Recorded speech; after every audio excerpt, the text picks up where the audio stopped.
Hey guys, welcome to After You Read The Legends of Luke Skywalker by Ken Liu. This is a spoiler review, in-depth analysis where I go through quote by quote on, the book and what I thought about it. So if you aren't really digging that, you should go you should go watch my review video called Before You Read The Legends of Luke Skywalker. Also, if you want to follow my reading habits and reading reviews and all that jazz, you can follow me on Goodreads at Antoine Bandele. So just from the very beginning of the book, I have a quote here that I liked a lot. It starts with, "I bet he'd rather be in the piloting races," said Gakulu. Again, Star Wars, one of the hardest things in Star Wars novels is making up names and trying to pronounce them. Let's try our best here. It's G-Kolu maybe, or G-Kolu. I don't know. But usually when I read Star Wars novels, I just read right over the names. I don't even try to pronounce them in my head. I just go, okay, G name, and then I just pass right over it. But yeah, that character says, "Way more money in those. I heard he once made the Kessel Run in under 12 seconds.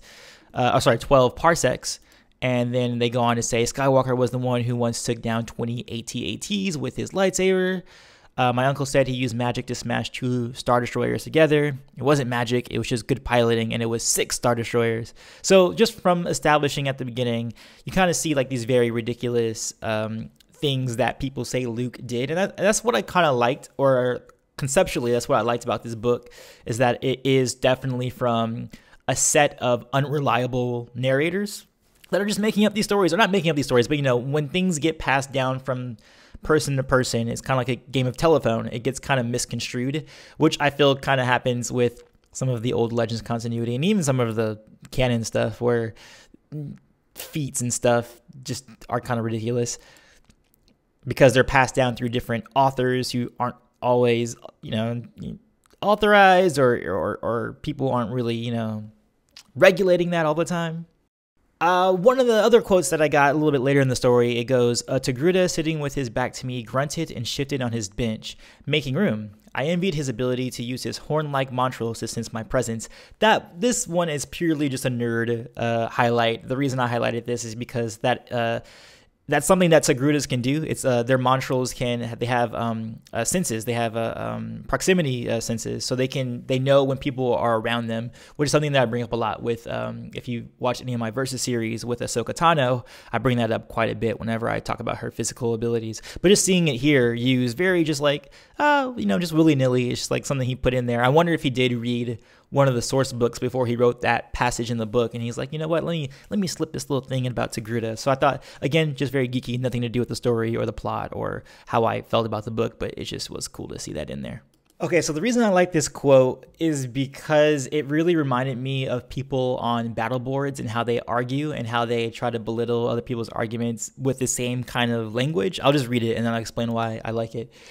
Biggs Darklighter, who grew up with the Clod Plotter on Tatooine, was often cited as the source of Luke's exploits. Oh, and by the way, Clod Plotter is apparently Luke's real name according to this legend, as a Skyhopper pilot in Baker's Canyon.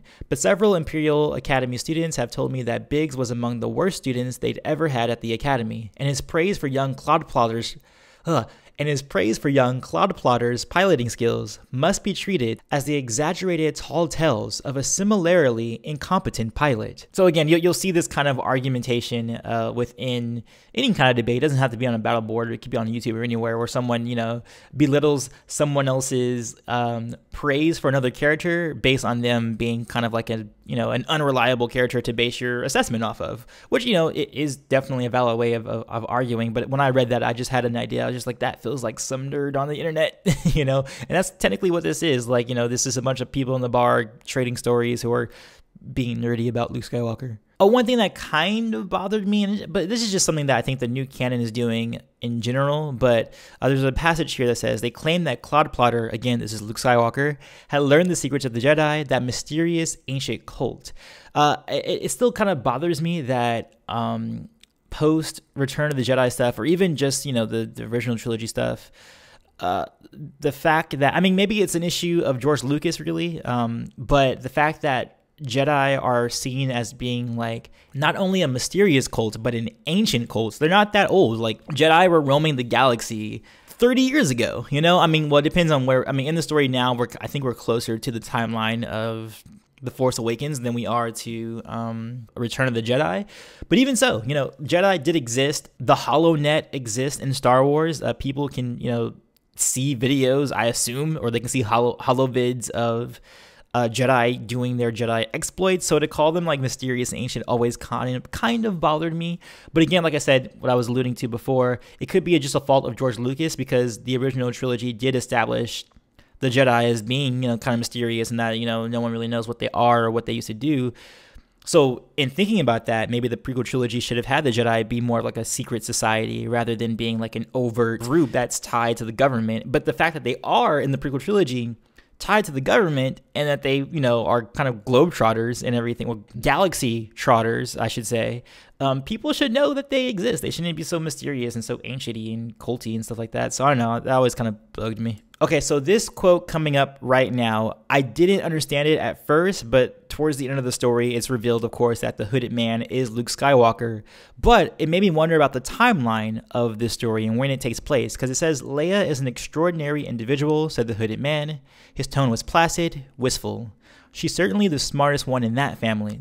Okay, so we're establishing that Leia is part of a family tree. Now, I'm wondering if he means like the Skywalker family tree, because it's not revealed that Leia is Darth Vader's daughter until Bloodline, which is, I believe, a few years before The Force Awakens. And that means this story has to take place after that point, right? Because why would the hooded man even say she's the smartest one in that family unless they're referring to Bell Organa and the Organa family? But I don't think that's what's being said here in this scene. They're definitely talking about the Skywalkers. I mean, they're talking about Luke Skywalker at this point. So I wonder, not only do people know that Darth Vader is the father of Leia, but also of Luke. I don't know, like, again, I got kind of confused by this line here. I'm not sure if anybody like got anything else from it, but that's what I took from it. Oh, okay, so reading this next one, because this conspiracy theorist character I think is really funny. It's probably one of my favorite stories in the novel, was his first story. He says, the Death Star is completely implausible. First, I've done the math, and there's no way that known technology could generate that kind of power. But then I thought, well, what about Alderaan? But then he says that Alderaan was just an accident. He's not denying that Alderaan was not destroyed, but that it wasn't destroyed by some big super weapon. It was destroyed by, like, I think mines, like deliberately placed mines on the planet that disrupted its core or something like that. I forget exactly what his reasoning was in the story, but it's just like it's a crackpot theory, but in the Star Wars universe. So I thought that was a really fun and whimsical take on it. So like this first story, I think I really got into like really, really well, like at the beginning. Oh, and I love this reference right here. Okay, so he says, you would notice that some of the shots show just a brilliant ball of sparks, while others showed an expanding ring of superheated material in space. How could the same event have two different film versions? Clearly faked. Now, this is obviously a out-of-world reference, because in the original, for those of you who have not been able to watch the original Star Wars before it had these special editions with all the tinkering that George Lucas did, when Alderaan blew up, and even when the Death Star blew up at the end of the film, it just blew up in a big a big explosion of sparks. There was no expanding ring that we see in the new version in the special editions. So this here, like the fact that this in-universe character is talking about two different film versions on the HoloNet that he watched, and he's like, oh, this version here had a bunch of sparks, but this version here had a ring around it. What's up with that? I thought it was a really cool cool call to what really happened in real life because of the special editions and the original version, but then also how it could possibly play out within this in-universe crackpot theory guy who's like the Death Star was a fake and Alderaan was a fake and stuff like that. So I thought that was pretty cool. And I do like this one part here where he's like, did you know that Senator Jar Jar Binks and Lord Vader were the same person? I thought that was kind of funny and clever, especially with that whole Jar Jar Darth Lord like thing that was going on a few years back.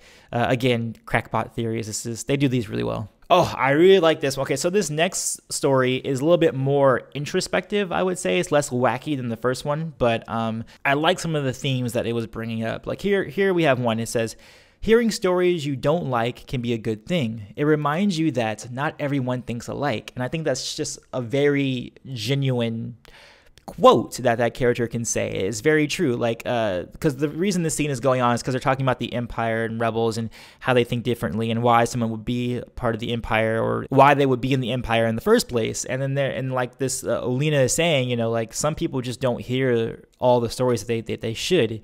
And if some people are just getting one side of the story, then they're going to think one kind of way. But if they hear more and more stories, they can get a more full picture about what is the truth or what is, you know, everyone else's truth, not just their own truth. And then again, that quote is solidified later in the passage where it says, "They're not all bad swords," referring to the Empire. "Some of them fought for the Empire because they weren't told any other stories." And I think that's really important even in today's world. You know, sometimes, you know, I guess if you're in America between like, you know, liberals, Republicans, Democrats, non-affiliates, you don't often get the other side of the story, or you completely, like, let's say you're a Democrat and you're debating with a Republican. A lot of times what will happen with that Democrat is that they don't want to listen to the Republicans' side of the story. Like, for instance, when Donald Trump was elected president last year, a lot of Democrats just really didn't get why that was. And it's because they weren't listening to the other side and what their concerns were and what they wanted out of a president and what they wanted promised to them. And it was a lot to do with the working class. And again, if we're closing off dialogue with other people who have different stories from us, different lives from us, then we won't be able to get a fuller picture of what a compromise is or what the truth is. You know, it's always good to be able to tell people your stories, or even better is to listen to other people's stories so that you can understand more fully what's going on in the world. For instance, when we get into the story about this Imperial who is in the Battle of Jakku fighting against Luke Skywalker and seeing Luke Skywalker as the enemy, one of the reasons why he's in the Empire is because, quote, "I practically grew up in the military after my parents died in a rebel raid." So again, he had a very different story. To him, the rebels are a terrorist group. They aren't these freedom fighters who are trying to fight for freedom or fighting for a good cause. They're just assholes who killed his parents, you know, like that is great. You know, if you see from someone else's perspective, you get a different story. Also, this man, I mean, there's this whole sequence with this man saying like Luke Skywalker brought down a Star Destroyer and that he was like as big as a giant and waving his lightsaber around and destroying, you know, fighters left and right. I mean, this is like the epitome of an unreliable narrator, especially when this guy is like near death and just dazed and confused. So sometimes when people read certain things like this within the lore or just like certain stories, they'll take it for like, oh, Luke totally like manipulated a Star Destroyer, when really that's not the case, especially when we're seeing it from the perspective of this guy. But it is kind of cool that, you know, once he does see the real man, he says it's hard to reconcile the figure of this man, mortal, weak, ordinary, with a glimpse of the powerful Jedi he had caught on the bridge of my ship had I imagined it all. Luke is, you know, still a dude, you know, I mean, he's a Jedi dude, but he's still a dude and he has his limitations. And I don't know what they're going to be doing with Luke or with Jedi in general in the new trilogy or in this new version of Star Wars, but I really, really hope it doesn't go the route of the old Legends continuity where we had some very, very crazy stuff happening out of the ordinary of what, like, I feel like the movie canon established in the first place about the limitations of a Jedi or how great they can be or the accomplishments they can achieve. There are limits to Jedi, and I like that was highlighted here. And then, of course, the Imperial learns after this whole trek with Luke that Luke is actually a pretty good dude, which is one of the things I liked most about this book, is that it really showed what a Jedi is supposed to be as a role model for the galaxy, not just a protector of the galaxy, for someone who is, you know, obviously stronger and able to do all these mystical things to protect people who aren't as mystical or aren't as strong, but really to be a role model, just, you know, separate from all that superpower stuff. Like, anybody really could be a Jedi in that sense. And Luke shows that so many times in this story about leading by example, leading by being a better person, by being a kind person. And this quote shows that very well. "What does one living being want with another in the desert? To drag him across a sea of sand for days and keep him alive? To ferry him over a lake of molten glass? To hand him a beacon of hope?" There was only a few answers, but it hadn't been easy to figure out. Not when you've been told certain things all your life and they turn out to be lies. We're all Luke Skywalker. I thought that was kind of cheesy. That last line was kind of cheesy, but still at the same time, I still think that it was a cool way of showing, you know, the benefits of a good Jedi Knight in the galaxy. And I think I want to see more of Luke, and I hope Luke is done well. I just really, really hope The Last Jedi is going to be awesome. Like, I really, really hope. And I can take some of the things that happened before, but Luke Skywalker is a pretty precious character to me. So I hope we get awesome Luke. But the one thing I didn't like about the story, which is the last quote of this little section, is tossed out of the Imperial Navy, I returned to Jakku as a scavenger, one of many who had flocked to the planet to make a living in the graveyard of starships. My home is the wreck of a TIE fighter. The wings offer good shelter against sandstorms, and I use pieces of black glass collected from the frozen lake to make additional walls and a ceiling through which I can look at the stars. I know he's out there, still striding across the galaxy, still fighting for us all. I did not believe in this, but I don't see why this Imperial guy would subject himself back to Jakku when he just spent all that time on this desolate planet. He could have gone anywhere in the galaxy after he was kicked out of the Imperial Navy. I don't understand why he would want to be on that planet where there's nothing living, unless he was, I guess, trying to recapture his time with Luke. But that wasn't really highlighted here, and I didn't really see why he would want to do that. It seemed kind of out of place that he would want to put himself in the situation where he is on Jakku when he didn't have to be. I don't know if that makes sense, but like, it didn't seem like the right choice for him to be, I'm going to live on Jakku as like, and scavenge for everything, when he really didn't have to go that far. And I like this next quote about, it's an interlude between some of the stories, but they say this: legends about our heroes don't matter as much as what we choose to make of our own lives when the legends move us.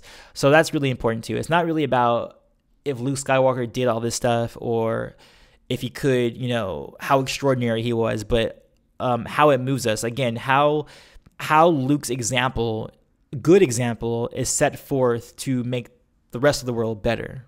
So this was easily my favorite story in the entire novel. It's about this island planet that Luke goes to, where he learns about these other people who use the Force, but they call it the Tide, which is all related to the ocean and the way the ocean flows, and how one should not manipulate the Force.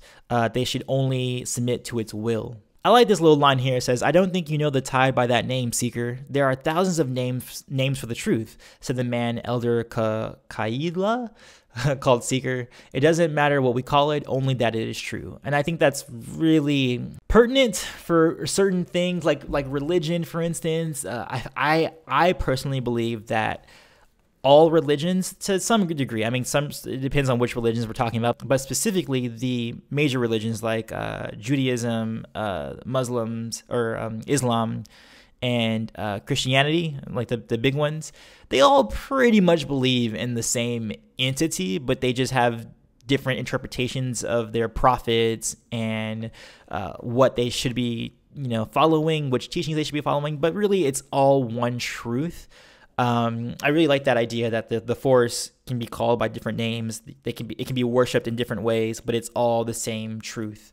I like this too. I like how the people of this world don't think of the Force as dark side and light side. There's no light side and dark side in their opinion. The survivors came to Luel to hide, vowing never again to allow knowledge of the Tide to be used to pervert it. You are afraid of the dark side of the Force, Seeker said, who's Luke Skywalker. Elder Kaila shook her head. We don't think of the Tide in that way. The ebb and flow are phases of one tide, not two opposed sides.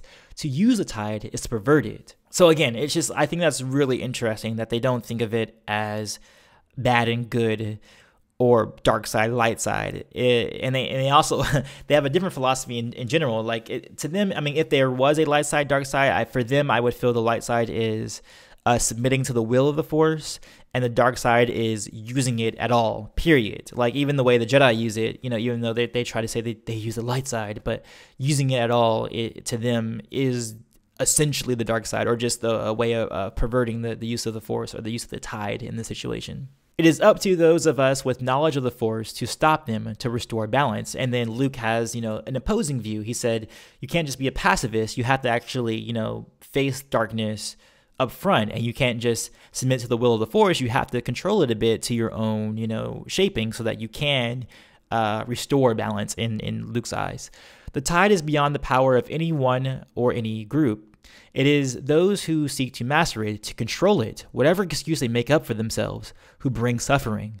Our knowledge is not to be shared. You're a pacifist, but evil must be confronted, and you can help. My teacher's last words to me were, pass on what you have learned. It's a duty. There's no shame in unlearning what I have learned in the search for wisdom. I can only wish that someday you'll be pestered by a student as persistent to learn what you do not wish to teach.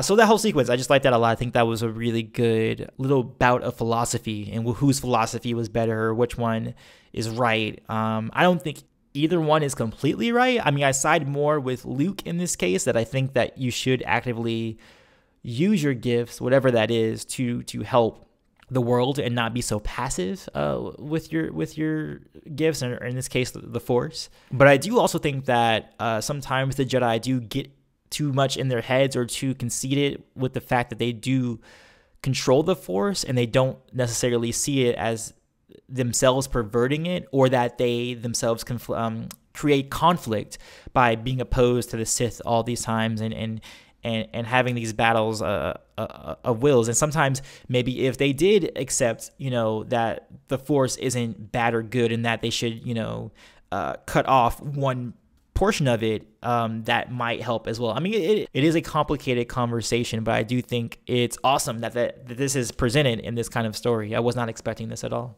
And then Luke goes through a series of tests to see how he submits to the will of the tide. And I liked all the tests that he went through. There's a bunch of stuff like, okay, so one task, they said the point of the task is adaptability. You were supposed to learn that the tide is always there to sustain you, that you must trust it and let go of your preconceptions. By trusting the tide, you can breathe underwater. Trust doesn't mean that you can't shape and craft your environment as well, countered the Seeker. It doesn't mean that you can't gather small pockets of power and concentrate them into something greater. The natural flow of the tide isn't to be shaped, but to be adapted to, said the Elder. Islands stand in the sea and direct the flow of the tide around them. How is a man's robe any less natural than an island? In the grand flow of the tide, everything shapes everything else. Adaptation doesn't mean mere acceptance. Again, I mean, I really don't have to really analyze it at all. Like, it says it right there for you. And it's just, I think, I love this story so much for bringing up all these notions of what it means to use the Force. Like, it really brings up the questions of how one should be using the Force. And I liked it a lot, especially the analogy between the islands and how whether or not the Force should be adapted to, or whether you should take what you need from it so that you can, shape it to make, something better of yourself, or something greater for the world, instead of just passively letting the Force pass through you. So again, it's just like, I love this story so much. It's just my favorite. Oh, I like this too, because it kind of reminded me of a little bit of an Anakin Skywalker. Like, it would have been great if Anakin went through this kind of training with these people. Grandmother always says that the hardest trial is reserved for both the most promising students to push them higher, and the most dangerous students to keep them out. Seeker nodded. Ambition and vanity both lead to the dark side. I understand. So again, like I think one of the tests that he's doing is that the grandmother, or the people, the elders, give Luke a test that's very hard. And the reason for that is because, well, if you're talented, it'll just make you even better. But if you're not, if you're dangerous, then what it does is it should shut you down, and so that you'll never be able to use the power again, or so that the teachers can know that they shouldn't teach you. Kind of like the Jedi trial, I guess, in a way. In the sense that, you either kind of pass and you become a Jedi Knight, or you fail and then you have to leave the Jedi Order. But I like that. I like the idea that they make these hard tests to decide, like, if you're going to be able to be taught to use the tide or to use the Force or not. And then at the end, Luke, who was kind of gung-ho at the beginning of the story, kind of concludes that, and there are more ways to serve good than by fighting and confronting evil. You also serve the good by standing guard and maintaining pools of tranquility and peace. You also rebuke evil by showing that there is another way than death and warfare, which is kind of like, I feel, what he learned at the end of Return of the Jedi, when he did put away his saber, and he's like, no, I'll never turn to the dark side. I won't, kill my father right now when he's defenseless. And that's good. I think that's the balance. That's the true balance of the Force right there, is that you need to use it. Sort of like a dark side user, you have to use it to be able to protect those you love, to be able to defend those who can't defend themselves, to defend yourself. But at the end of the day, you can't let yourself go too far where you become like a murderer rampager, you know, kind of like what happened with Anakin. And I think that's where the balance is when to know to use the Force willingly, and when to know how to use the Force more passively and let it flow through you. That I feel like is the what this story kind of, you know, says that we should do, or what Luke should do, but also how I feel the Force should be used to within the universe. I really have nothing really to say about the droid storyline. I just really didn't like it, so there wasn't anything that jumped out at me. I kind of like read through it, like speed read through it, and I don't think I had any highlights. Oh, I had one highlighted at the end of the story where it says, there seemed nothing out of the realm of possibility when he was involved. Yeah, this last quote is about this droid being surprised by what Luke could do, and I thought that was kind of weird because, again, HoloNet, HoloVids, I feel like droids to know or have a catalog of what Jedi can do, so a droid really shouldn't be, you know, surprised by what Luke is doing. And even later in the interlude, it says the ancient droid beeped an acknowledgement. Like, if you're an ancient droid, then you should be familiar with the ancient Jedi. Like, I don't know. It doesn't make sense to me. Oh, God, I do not like this story at all. Oh, God, it's my least favorite story. Let me see if I put any quotes in, but it's just, ugh. It's just, ugh. All right, so this first quote has nothing to do with me not liking the story, but let me just explain why I don't like the story. It completely takes away the agency of Luke Skywalker in Return of the Jedi. Granted, I'm glad that this book is titled The Legends of Luke Skywalker, therefore I can just disregard this as a legend. But if one were to take this as canon and say, oh yeah, so this little like lice bug on Luke's head is what told him how to defeat the Rancor, that is just ridiculous. And it just takes away like the heroism of what Luke did in that sequence, or even with Leia. And it doesn't even work in the context of the story, because there are sequences in this story where the bug was talking to Leia, and then Leia was trying to like convey that message to Luke. And it does that, even if you look at the movie and say, oh, that bug is right over there talking to Leia, it doesn't make sense, because you would see her, you know, twitching or like trying to mouth words off to like this little like lice bug in her head. It just doesn't work. Like this story just does not work. And it almost, I don't like it. I had never heard a voice like that, sonorous, resonant, at once pleading and threatening, suffused with a confidence that seemed indistinguishable from swagger. I think that was just a really good, just from a writing standpoint, I think that's a perfect way of describing Luke's more Return of the Jedi, more placid speech pattern, and how at peace he was at being a Jedi Knight. I don't often see an expression of language used for Luke that is so appropriate, and I think that was extremely appropriate there. And this right here, okay, so one of the things I was saying is that, like, if you watch Return of the Jedi and you can go, oh, okay, it's like for some stories in the Star Wars expanded universe, I still consider this thing that we're in the expanded universe with the books and the comics, I still think it's expanded. It's not really a part of it all the time. But sometimes you can read a story and be like, oh, okay, that's where Quillen Vos shows up. Or, okay, that's where Mace Windu is doing that thing behind the scenes. But for this, it just doesn't work at all. Like, if you watch the scene of Return of the Jedi, you can't say, okay, why is Luke not talking to that bug in his head right now? It's because it never happens. Like, there's no way for this ever to happen. You have to really suspend your disbelief in this sequence, because it doesn't work. But here we go. It says, I'm so ready, he said. Tell me what to do. Maybe I should use my Jedi mind trick.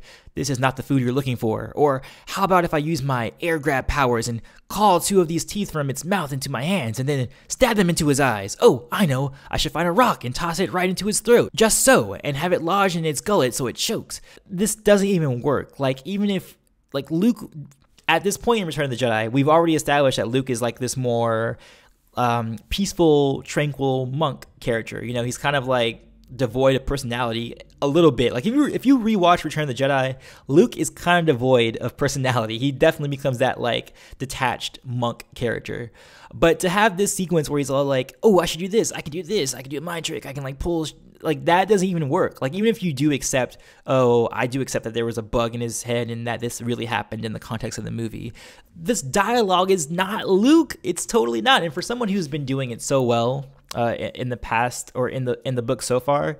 This just felt really, really like bad. Or I mean, maybe I'm just misreading this, and that this is supposed to be kind of ridiculous, kind of like the first story in this novel, where it's supposed to be a ridiculous take on this particular tale. But by the way, I mean, by making it a bug that no one would ever have interacted with, and for the bug and the story to align so well with the actual telling of what happened in Return of the Jedi, makes it feel like it's a real thing, you know, and it just doesn't work. I didn't like it. But yeah, there's like other quotes in there, but it's pretty much just me repeating that I didn't like the story, and that I didn't like how it took away from Luke's own training as a Jedi. Like, it's cool when you watch that sequence in the movie and you're like, wow, like what has Luke been doing for the past year since he's faced Vader? He's gotten like a lot better. He's more controlled. He's more of a Jedi Knight, like what a Jedi Knight is supposed to be. We haven't seen a Jedi Knight like this, in like a proper Jedi Knight, in so long.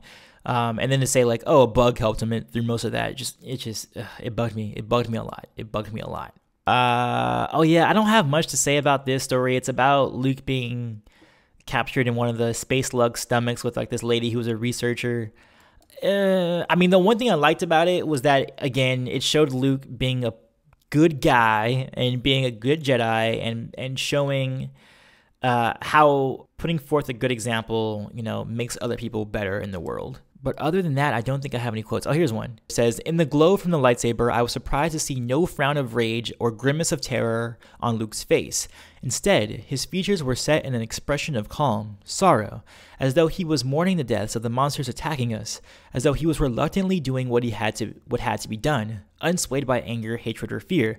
I think this is like the perfect, again, description of what a Jedi's face should be in combat. It shouldn't be like this maddening rage of like, I must kill everything in my path. But, you know, it's definitely more of a controlled aggression, where Luke is defeating these monsters who are attacking them and trying to kill them. I believe it's the Minox in this certain case, but not doing it in a malicious way. It's being what I consider a warrior monk in the truest form, being a warrior in the sense that you are effective as a fighter. You are effective in your martial art, but you are a monk in your mentality of expressing that martial art. You're not looking to, you know, destroy your foe or to decimate them or dominate over them, but to stop them, to end them from attacking you without any kind of malicious intent. I mean, there is one other line where she says, I thought the Jedi were a myth, which again, that bothers me, but I already explained earlier in the review why that bothers me. And again, I like this quote because it explains what Luke is leaving off. But I thought back to the way Luke had kept the flames of hope in me alive, the way he had protected me and rescued me, even when it put him in harm's way, the way he had made sure that I didn't stop admiring the wonders around me. He was my friend, and I was grateful that his sacrifices had freed me from the trap of despair and the lure of dejection. I can't say that word, I'm sorry. To love the galaxy more. I understood enough. And I love that. You know, Luke, if a Jedi is doing his job right, you're teaching the world to love. You're teaching the world to have compassion. And it's just great. Like, stuff like that, I think it's just really, really great. But I think that is it. Yeah, that is my entire run through for all the quotes that popped out to me in the story. Again, I thought the whole book was kind of unbalanced. Like, there was only one story in this that I absolutely love. There's one I was entertained by. The rest I was kind of like merp about. And there was one that I actively disliked, with the whole head lice telling Luke what to do in Return of the Jedi and all that kind of stuff. But otherwise, I think it's a pretty okay book. It's a solid book. I don't know if I recommend it, like I was saying before, as a buy. Maybe you can borrow it from somebody or get it from your local library, but I don't think it's worth it to have like in your collection. I don't think it's a must-have piece of Star Wars fiction. But that is it. Again, if you want to follow me, I am on Goodreads at Antoine Bandele. If you wanted to, you know, see some of more of my reviews, I have more on this channel. But that's it. Peace, love, and may the Force be with you always.